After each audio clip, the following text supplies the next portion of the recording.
Student, this is Rajnandini. आज हम पढ़ेंगे मॉडल्स ऑफ कम्युनिकेशन। हमारे कम्युनिकेशंस के बहुत सारे मॉडल्स होते हैं, जिसमें से ये हमारा पार्ट 1 है। हम इसमें कुछ 4-5 मॉडल्स को कंप्लीट करेंगे और कुछ 4-5 मॉडल्स और हैं जो हम अपने पार्ट 2 में कंप्लीट करेंगे। स्टार्ट करते हैं हम शैनन एंड वीवर मॉडल से। शैनन और वीवर कौन था? Shannon and Weaver models are formulated in 1949। That means कि इस मॉडल को 1949 में बनाया गया था, इंट्रोड्यूस कराया गया था। Shannon was a American mathematician and Weaver was a American electronic engineer. Shannon हमारे अमेरिकन मैथमेटिशियन थे और वीवर हमारे अमेरिकन इलेक्ट्रॉनिकल इंजीनियर थे। Both scientists joined together to write an article in Bell System Technical Journal. That means कि इन दोनों scientist ने मिल करके एक आर्टिकल को राइट किया। उस आर्टिकल का नेम था Bell System Technical Journal, called a mathematical theory of communication and also called the Shannon and Weaver model of communication, जिसे हमने बाद में नाम दिया theory of mathematical theory of communication, जिसे हम शैनन एंड वीवर मॉडल के नाम से जान रहे हैं आज के टाइम में। शैनन और वीवर भी हमें कम्युनिकेशन का बेस्ट तरीका ही बताना चाहते थे और इनके बेस्ट कम्युनिकेशन में 5 एलिमेंट जो हैं इंक्लूड थे। इंफॉर्मेशन सोर्स, इंफॉर्मेशन यानी ये कि वो क्या हमारा थिंक है, फैक्ट है, आइडिया जिसको हम शेयर करना चाहते हैं। वो सेंडर जो है वो थॉट करेगा इसके बारे में, एक जगह पे अपने माइंड में स्टोर करेगा। देन उसके बाद वो उसे सेंड करेगा फॉर द नॉइस, डायरेक्शन देगा कि किस तरीके से मैं उसे सेंड करूं, बाय मोबाइल के थ्रू, इलेक्ट्रॉनिक गैजेट के थ्रू, या फिर लेटर लिख कर दूं, किस तरीके से, या फिर मैं खुद पर्सनली उसके पास जाऊं। देन उसके बाद रिसीवर के पास वो मैसेज पहुंचेगा और फिर जो हमारा रिसीवर होगा वो हमारा कौन होगा? डिस्टिंक्शन, यानी ये कि वो हमारा ह्यूमन बीइंग होगा जो उस मैसेज को हमारा रिसीव करेगा। तो हमारा शैनन और वीवर का मॉडल। अब दूसरे मॉडल की तरफ जाते हैं, मुर्फी मॉडल। मुर्फी मॉडल को इंट्रोड्यूस किया है हमारे H.A. मुर्फी और H.W.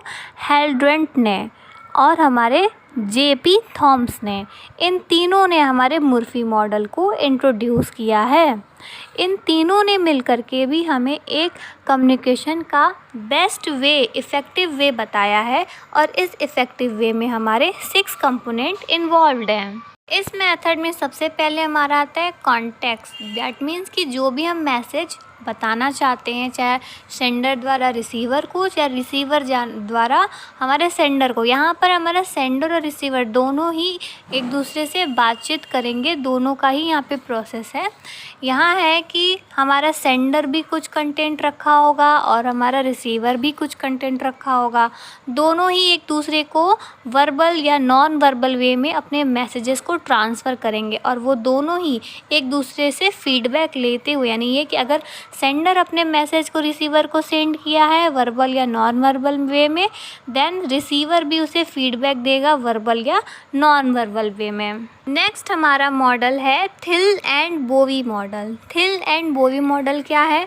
According this model, business communication is more than single act. It is a chain of event consist 5 phases linking sender and receiver. इस मेथड में क्या होता है कि हमारा जो बिज़नेस कम्युनिकेशन है एक सीरीज़ में काम करेगा, जिसमें हमारे 5 स्टेजेस कम्युनिकेटर को रिसीवर से कनेक्ट करता है। और वो 5 स्टेजेस क्या क्या हैं? सबसे पहले हमारा मैसेज होगा, वो हमारा मैसेज सेंडर भी दे सकता है जो उसके आइडियाज़ हैं, और रिसीवर भी हो सकता है जो उसके आइडियाज़ हैं।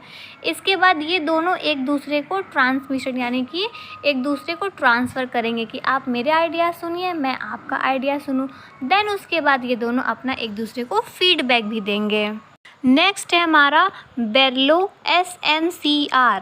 इस हमारे कम्युनिकेशन फाउंडर ने हमें जो बेस्ट इफ़ेक्टिव कम्युनिकेशन दिया है वो अपने नेम के अकॉर्डिंग ही दिया है। S रिप्रेजेंट करता है सेंडर, M रिप्रेजेंट करता है मैसेज को, C रिप्रेजेंट करता है चैनल को और R रिप्रेजेंट करता है रिसीवर को। इन्होंने अपने बेस्ट कम्युनिकेशन इफ़ेक्टिव वे में सिर्फ ये 5 कंपोनेंट्स को बताया नहीं है, यहाँ पे 7 एलिमेंट्स जो है इंक्लूड है, लेकिन SMCR को इस तरीके से डिनोट किया है। अब ये 7 जो स्टेजेस हैं, कंपोनेंट है, वो क्या क्या है? Source, encoding, channel, medium, decoding and last is receiver. और रिसीवर के पास से सोर्स को, यानी कि जो भी हमारा सेंडर होगा, उसे हम अपना फीडबैक भी देंगे। ये कंप्लीट 7 स्टेजेस हमें किसने इंट्रोड्यूस करवाए हैं? वेरलो SMCR ने। अब हमारा सोर्स किस किस मीडियम से हो सकता है? तो सबसे पहला है हमारा common skill, attitude, knowledge, social system and culture, यानी कि इन सब कंपोनेंट से रिलेटेड ही हमारा जो हम मैसेज सेंड कर रहे हैं वो रिलेट करता है। इसके अलावा हमारा मैसेजेस क्या क्या हो सकते हैं? Elements, structure wise, content wise, treatment या फिर किसी कोडिंग में हमारा जो मैसेजेस है वो हो सकता है। चैनल क्या क्या होंगे?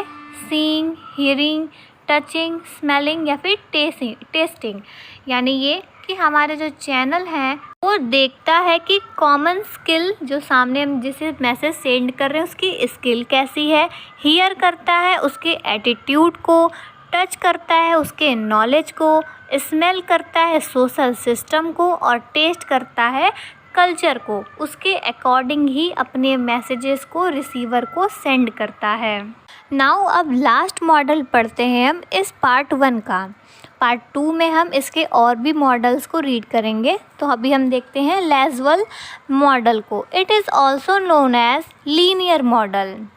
This model describe an act of communication by who said it, what was said, in what channel, to whom it was said and what was the effect is to be said।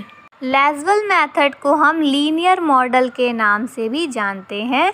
इस model में describe किया गया है उन सारे communication act को कि हम क्या बोलना चाहते हैं, किसे बोलना चाहते हैं, क्या क्या बताना चाहते हैं, जिसे भी हम बताना चाह रहे हैं उसे जब हम बताएंगे तो किसके थ्रू बताएंगे, क्या चैनल होगा और उसका इफ़ेक्ट क्या होगा।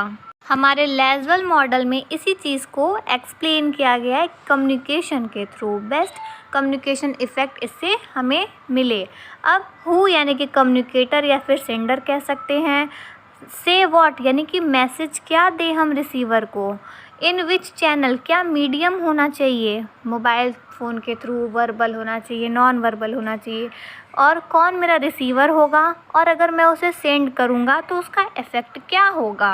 ये थे हमारे 5 मॉडल जो कि हमारे कम्युनिकेशन को और इफ़ेक्टिव बनाते हैं। अब हम पार्ट 2 में और अदर्स मॉडल को भी रीड करेंगे। अगर आपको हमारे इस वीडियो से कोई भी हेल्प मिली हो तो हमारे वीडियो को लाइक और सब्सक्राइब जरूर करिएगा और थैंक्स फॉर वॉचिंग।